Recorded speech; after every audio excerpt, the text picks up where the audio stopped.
Resultado do PIB de 2025 com participação positiva da agropecuária, o melhor desempenho entre as outras atividades da economia, conflito no Oriente Médio e o que pode trazer de impacto para o Brasil e também seguro rural. O PL da senadora Tereza Cristina está em regime de urgência. Assuntos para Ana Amélia Lemos, comentarista, jornalista, nossa parceira aqui do canal. Muito bem-vinda. Boa noite, Ana.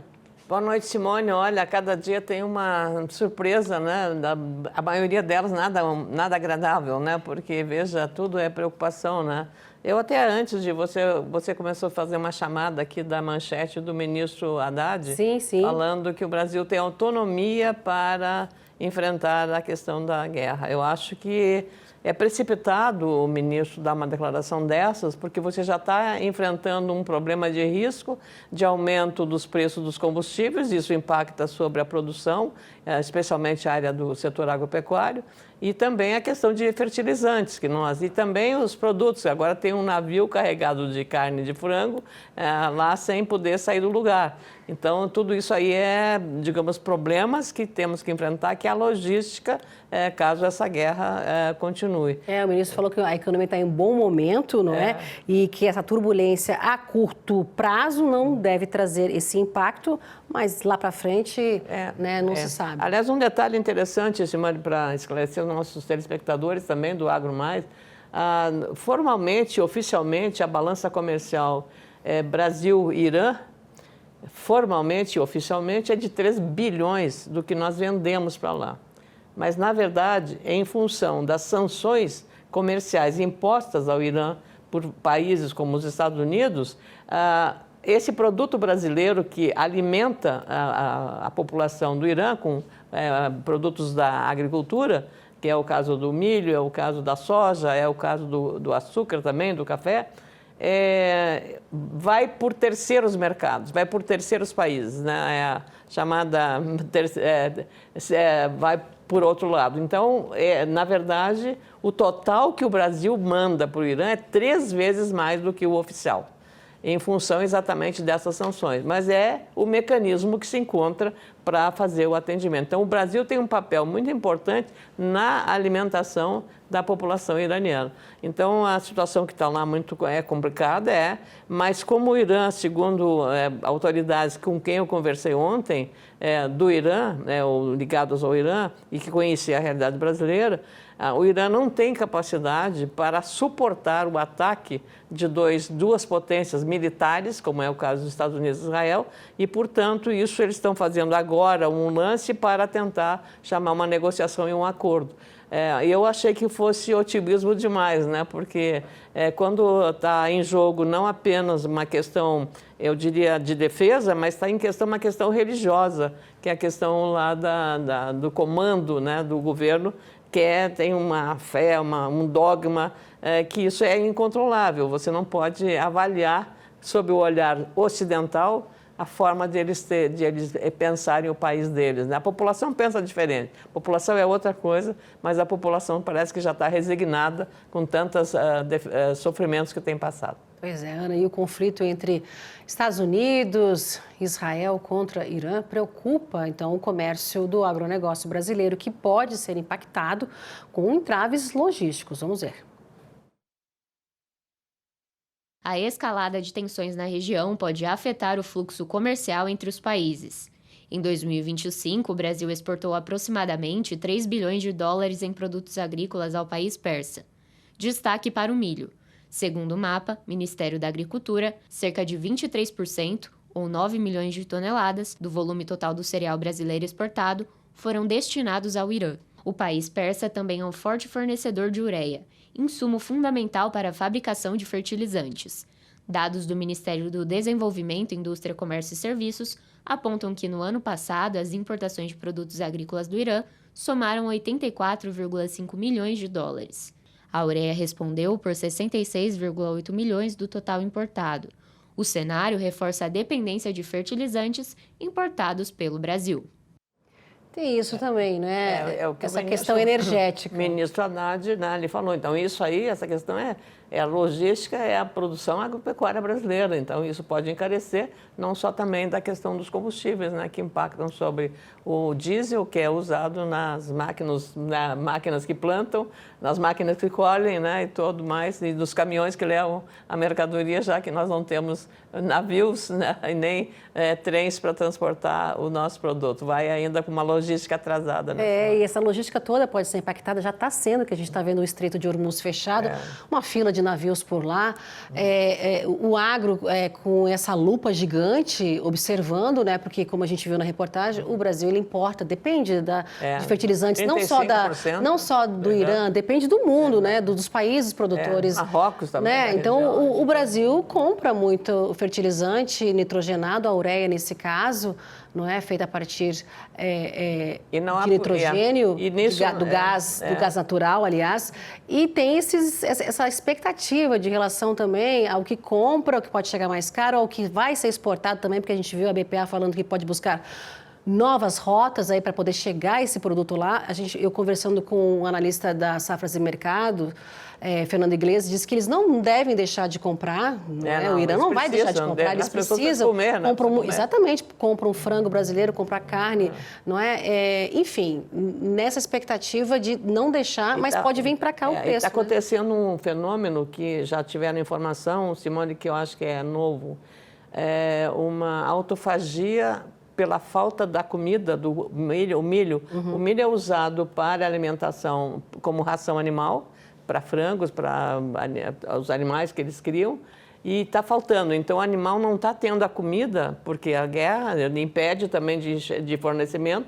Então, perdendo a comida. Quando chegar a falta de fome, né, para as pessoas, você imagine a situação que vai ficar, quando o desabastecimento continuar aumentando lá no Irã. Então, isso vai criar também um problema de pressão popular sobre a gestão do governo, né? Porque a fome mata, né? Então, é inacreditável, né? A autofagia, os animais se matando por falta de comida. A gente segue acompanhando essa questão. A gente até soltou um pouco antes um ilustra aí da rede social de Donald Trump, onde ele disse hoje, não é? Vamos ver se a gente consegue soltar o ilustre, é esse aí mesmo, ó. O Donald Trump falando que, se preciso, caso for, né, para contornar essa situação da passagem ali no Estreito de Hormuz, né, a Marinha Americana pode fazer essa escolta dos navios. Vamos ver se isso acontece hoje por conta dessa publicação aí. O petróleo Brent acabou baixando um pouco, né? Estava bem alto, continua alto ainda, mas baixou um pouco depois dessa publicação aí do Trump falando que chegou a 80 dólares. Exatamente. E nesse caso tem aí, ó, o Trump dizendo que, se precisar, vai colocar a Marinha Americana lá para escoltar, Ana. Ele pode, né? Ele pode, né? Nós temos que pedir por favor para passar, porque nosso poder de defesa é muito... Mas aí eu acho que, no caso, escoltando todos os navios. Vamos ver, né? Isso aí é o Trump falando hoje na sua rede social. Ana, vamos seguir aqui. PIB olha cresceu, aqui, né? Pois essa foi a notícia boa, porque por que o PIB foi positivo, 2 e pouco por cento? 2,13% em 2025? Por conta do agro, desempenho do agro. Exatamente. Quer dizer, o agro continua sendo o motorzinho que move a economia do nosso país. Então, é preciso que o governo olhe o agro com outro olhar. Aliás, por falar em agro, eu tive hoje no almoço da FPA, que foi concorridíssimo, foi uma das reuniões mais concorridas com todos os setores produtivos para debater a questão que agora está se falando. Então, está se falando muito equivocadamente ali eu vejo os sites, os jornalistas, os colegas nossos falando a escala 6x1. Não é escala 6x1, é jornada. A escala é manhã, tarde e noite, né? É a escala. E a explicação foi dada pelo Dr. Pastore, que é um especialista na área do direito do trabalho, muito didático. E aí ele lembrou até o caso específico, falando para o ambiente do setor, do caso da pecuária. Então, a pecuária de corte, a escala pode ser qualquer uma, começar às 6 da manhã e às 6 da tarde. A escala para a pecuária leiteira tem que ser de manhã, numa determinada hora, que a vaca está dando leite. Então, tem que ser naquele horário que tem que ser a escala para o tirador de leite. E para a máquina funcionar quando é a ordenha mecânica. E à tarde, no horário também. Então, ele usou até esse exemplo para mostrar que não adianta você querer engessar através de uma lei quando a natureza do trabalho e da atividade ela requer flexibilidade. Então, foi muito intensamente defendida a questão do contrato coletivo de trabalho, que é o que é das convenções coletivas, que é muito mais moderno do que você botar uma lei engessando e criando dificuldade. Hoje, o setor, só para a nossa área, digamos, do setor, na área de frigoríficos, Ricardo Santin me deu um dado que me alarmou. Os frigoríficos hoje precisariam de 30 mil trabalhadores. Frigorífico. Aí, se a jornada for eliminada, 6 por 1, 5 por 2, né? Eles vão precisar, eles não têm, essas vagas estão abertas. Eles não têm gente para ocupar essas vagas. Então, 30 mil. Eu vou te dar outro dado daqui a pouco. E aí, se aprovada a jornada de 6 por 1, o que vai acontecer? Vai aumentar, ele vai precisar de 80 mil vagas abertas, terão abertas 80 mil. Se ele não tem para preencher 30 mil, imagina se vai preencher para 80 mil. Então, o que vai ocorrer? A automação. A automação e, por um outro lado, pode acontecer também a informalidade no mercado de trabalho. E essa informalidade é o pior dos mundos que pode acontecer para o trabalhador, porque não recolhe INSS, não tem previdência e tudo mais. Então, é uma situação que eu acho que o Congresso, tomar uma medida dessa no ano eleitoral é a pior coisa que pode acontecer, porque o parlamentar vai ser pressionado pela base, pelo eleitorado, que vai querer, claro, mas quanto custa isso? Não tem almoço de graça. Então, essa a conta que não está sendo feita pelo governo. O governo está querendo tirar proveito máximo. A bandeira é do presidente Lula, que agora está com a popularidade lá correndo risco, então ele está fazendo das tripas coração para manter essa popularidade usando uma bandeira. Agora, vai pagar um preço depois muito mais significativo, né, Simone? Conversando hoje em uma entrevista com a cooperativa Aurora Alimentos, eles falaram justamente isso, falta mão de obra, uma mão de obra para contratar, e que se passar, não é, essa 6 por 1, 6 por 1, se a jornada acabar e passar a 5 por 2, ele falou também em contratação de mais de 20 mil, mas não tendo essa mão de obra, segundo e a situação... aí a cooperativa Aurora. Foi um exemplo, mostrar a cobra, matar a cobra, mostrar o pau, o Egito. E o mais incrível é que a situação só não está pior, Simone, porque o número de venezuelanos que está trabalhando nessas áreas é muito grande. Em cidades pequenas, lá no Rio Grande do Sul, em Casca, por exemplo, tem venezuelanos já com a associação dos venezuelanos que trabalham no setor de produção agrícola, né? Então, frigoríficos e tal, proteína animal. Então, é para você ver que é uma situação bastante complicada, né? A Aurora é uma das grandes produtoras, exportadoras, o grande player internacional. Ave, suíno, pescado, ração, é um exemplo, lácteos. É uma cooperativa exemplar. Uma das maiores cooperativas do Brasil, passando esse dado, dizendo que deveria se discutir mais e não nesse ano, né, que é um ano eleitoral, segundo aí a Aurora me falando hoje. Ana, vamos seguir então falando da frente parlamentar, vamos continuar, né? Como a Ana falou, a frente AFPA e a coalizão de frentes do setor produtivo discutiram a proposta de mudança da jornada de trabalho e o fim da escala 6 por 1 em tramitação no Congresso Nacional. Os presidentes de confederações patronais e o sociólogo José Pastore analisaram os efeitos para o agro e outros setores. A ideia é a gente ouvir quem emprega e saber qual vai ser, no final, o resultado dessa mudança ou não. Então, nós estamos tentando trazer à luz do eleitor, porque o que tiver de pesquisa, 80% é a favor da diminuição da jornada ou da diminuição, né, dos dias de trabalho. Se você fizer a pergunta para qualquer trabalhador desse país se ele é a favor de trabalhar menos e ganhar a mesma coisa, só um débil mental diria não. Todo mundo é a favor de ganhar o mesmo e trabalhar menos. Eu quero saber o seguinte, isso vai acontecer? Será que essa pergunta é honesta? Nós queremos saber se o trabalhador topa. é saber o seguinte, se o posto de gasolina vai gastar mais, isso vai entrar nos preços, se ele topa pagar mais na gasolina, na passagem de ônibus, na luz elétrica, no shopping quando ele for comprar alguma coisa, no supermercado quando ele vai comprar comida, para ter uma jornada diferente. Se a sociedade topa, não tem problema votar. Nós não podemos votar com mentiras. Se você mexer nos dias trabalhados, proibir 2 dias de trabalho, que é o caso da PEC, você vai ter um aumento de custo sim nas folhas. O Adumado é muito mais. Vai trabalhar 7 dias. Por que é que nós temos que fazer uma discussão tão importante para a economia do país, para o trabalhador, para as pequenas e as médias empresas e para o capital trabalho de uma forma tão assodada em um ano eleitoral? Isso não é justo. Isso não é justo nem com os empregados, nem com os empregadores. Para a grande maioria das empresas, que são pequenas e médias, e principalmente aquelas que usam muito trabalho, um hospital, o comércio, uma siderúrgica, uma farmácia, enfim, um supermercado. Para essas aí, esse 22% pesa bastante. E ela vai ter que fazer algum ajuste para continuar sobrevivendo. Então, existem 4 tipos de ajuste. O primeiro é a empresa simplesmente passar essa despesa para os preços e vai inflacionar. Não é bom para o trabalhador isso, não é bom para a sociedade.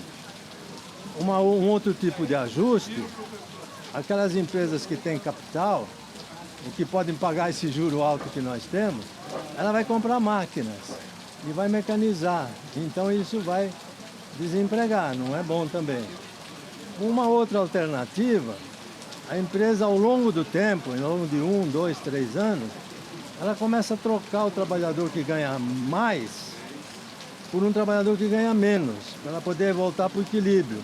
Isso dá muita rotatividade, a rotatividade também não é bom, né?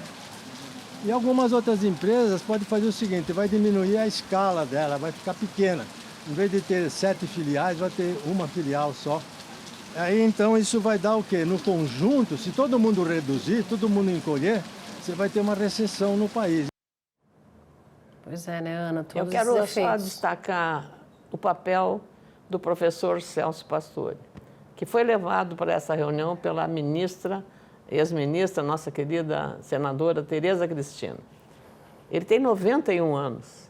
91 anos e tinha uma consulta médica para sair de São Paulo para vir fazer essa conversa com os parlamentares e com as lideranças de todas as entidades representativas do setor produtivo brasileiro, de todas elas. Então, eu acho elogiável que uma pessoa como ele tenha se dado ao trabalho, assim, disposto a fazer isso, com as dificuldades, inclusive, de locomoção, inclusive, que ele estava, e o trabalho da ministra Tereza Cristina de coordenar essa, eu diria que foi uma aula hoje sobre racionalidade econômica. É o que pode dizer, porque ninguém está vendo quanto vai custar. Não existe almoço de graça em lugar nenhum. Cada vez que há um benefício, alguém está pagando.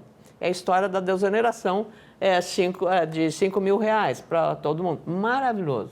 É um benefício social, é isso. Só que isso reduz a receita do Estado. Alguém vai ter que cobrir essa receita que foi reduzida, porque o Estado vai continuar gastando. Se o Estado enxugasse a máquina, não gastasse, como se olha aqui em Brasília, a quantia de prédios que são absolutamente, que não estão funcionando para nada e estão gastando, se o governo fosse eficiente, se fosse cuidadoso com o gasto, como as donas de casa são nas suas casas quando aperta o bolso, quando alguém perde o emprego, ou o orçamento baixa, ou o salário, a renda baixa, seria ótimo. Mas o governo é um gastador por natureza. E quando chega a eleição, pior ainda, ele gasta muito mais para oferecer benefícios que o cidadão vai pagar essa conta, para ele ganhar a eleição. Isso vale também, por exemplo, por isso que o receio, e eu queria mencionar aqui a palavra do presidente da Única, o Evandro Guzzi, que ele foi muito preciso. Ele disse que essa é uma questão de uma comunicação bem feita para a sociedade.